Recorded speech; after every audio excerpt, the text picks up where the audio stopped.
But I thought that he said, in the day you shall surely die. In that day that you sin against me. In that day that you deal with Satan. In the day that you eat from the tree of the knowledge of good and evil. But let's look further, because we know he said in that day, but we know that Adam lived 930 years. Well, let's find out how long the oldest man on record lived, because I want to point something out. Genesis 5 and verse 26 says, and Methuselah lived after he begat Lamech 782 years and begat sons and daughters. And all the days of Methuselah were 969 years, and he died. See, brothers and sisters, one thing we have to realize about God and understand, again, as I stated, is that he is an eternal being. And beings of that sort, a day to them is different than a day to us. A day to God is different than a day to us. Okay, and I want to show you that. 2 Peter 3 and 8. But beloved, be not ignorant of this one thing, that one day is with the Lord as 1,000 years, and 1,000 years as one day. So Adam did die within that day. He died within that day because he died within that 1,000-year period. He died at 930 years old. Just as Methuselah, the longest living man on record according to the Bible, died within that day. Died at 969 years old. But he didn't make it out of that day. So God's word is true. Satan did lie. And the ministers that tell you you don't die are also lying. Okay. But let's go back to Genesis. Genesis 6. Because as we know, men are not living that long today. Men are not living to be 900 years old today. Because man is so wicked that God cut man's lifespan, making him die sooner. Okay, we look at it and we say, man, he's living 100 years. Somebody lives 100 years old.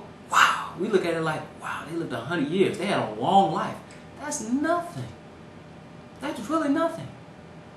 And even you look at the years of Adam, who lived 930 years. Okay? Even when God comes back in his kingdom, men will live that long again, those that are on the earth. But that's a whole nother lesson. So the little short lifespan we have is in direct correlation, or is a direct result of our sin. Let's go to Genesis 6 and verse 1. And it came to pass, when man began to multiply on the face of the earth, and daughters were born unto them, that the sons of God saw the daughters of men, that they were fair, and they took them wives of all which they chose. Okay, so I've heard ministers and others say that this is talking about men sleeping with angels. Okay, because it talks about giants in the earth. But if you're 7 foot tall, you're a giant. This is not talking about men sleeping with celestial beings. Beings of that sort don't reproduce like that. Okay? Eternal beings don't reproduce as we produce. That's a falsehood. Verse 3. And the Lord said, my spirit shall not always strive with men, for that he also is flesh. Yet his days shall be 120 years. So he cut man's lifespan. Let's go to 90 to 120 years. So you had it when men were living as long as Adam. 930 years, as long as Methuselah. But man, after he ate that fruit from the tree of the knowledge of good and evil, began to be more wicked and more wicked and more wicked. And we see that wickedness even in us today. Man simply cut our lifespan. See what the sweet psalmist wrote in the 90th Psalm. Psalms 90 and verse 2. It says, before the mountains were brought forth, or ever thou hadst formed the earth and the world, even from everlasting to everlasting, thou art God. See, God is everlasting. He is eternal. He is without beginning, without end. Forever is how long he has been.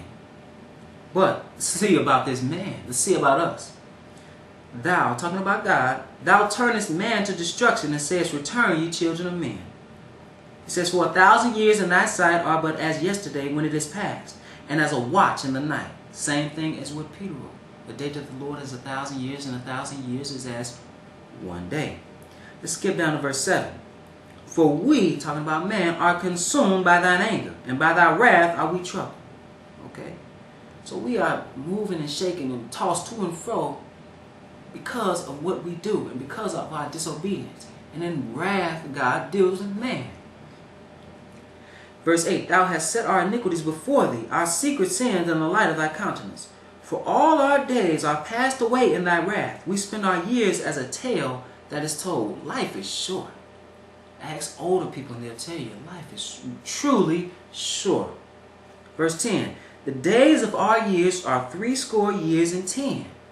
So we went from 120 to 70. That's what 80 years and 10 is.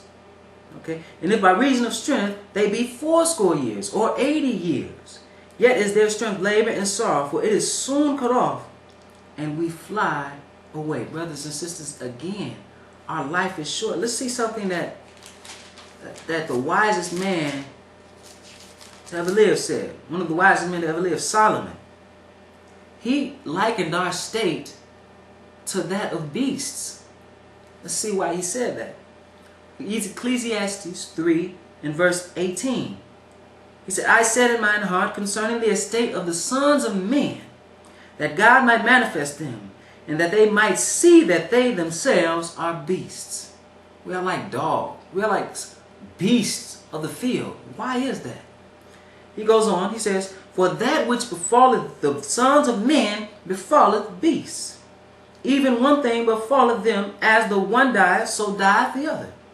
Yea, they have all one breath, so that a man hath no preeminence above a beast, for all is vanity. Just as the dog in the street that you pass in your car that has been hit by another car is dead lying on the road, one day you will be dead just like that dog, unless you live until the second coming of Jesus. But if you don't, we are all going to die. Okay? It's punishment for sin. But I thank God that He has something in place called the resurrection to get us and deliver us out of that state of death. Let's go to Ecclesiastes 9 to find out what happens to man in the state of death. Ecclesiastes 9 and verse 4 reads, For to him that is joined to all the living there is hope. For a living dog is better than a dead lion. Now, when you look at the lion, what does he mean? When you look at the lion is the king of the jungle, a majestic creature, no natural predators. But a dead lion is nothing. He will return to the dust. A living dog has hope. As long as we live, there is hope. That being alive, a poor man is better than any dead king. Same thing with the dog and the lion. Let's go on. Ecclesiastes 9 and 5. For the living know, because this is why the living, this is something simple, but this is why the living are better. For the living know that they shall die, but the dead know not anything. Neither have they any more reward, for the memory of them is forgotten. See, a dead man doesn't think. There are no hanks and spirits of dead people walking the earth. The Lord said, From dust thou art, and unto dust shalt thou return. He breathed life into that man. He became a living soul. You don't have a soul inside of you. Now, I would say this, that there are spirits, evil or unclean angels, Satan's angels, that people deal with, that may appear or maybe deceive people into thinking that they're dealing with someone. You can read about the encounter that Saul had with Endor when he tried to raise up Samuel, but Samuel was dead. Samuel was dead. Okay, he was dealing with a woman who had an unclean spirit. Okay, so I'll read that again. It said, For the living know that they shall die, but the dead know not anything. Neither have they any more reward, for the memory of them is forgotten. Okay, so they have no thoughts at that time in death. What else is gone? In 6 it says, Also their love and their hatred and their envy is now perished. Neither have they any more portion forever in anything that is done under the sun. They are dust. So if someone dies and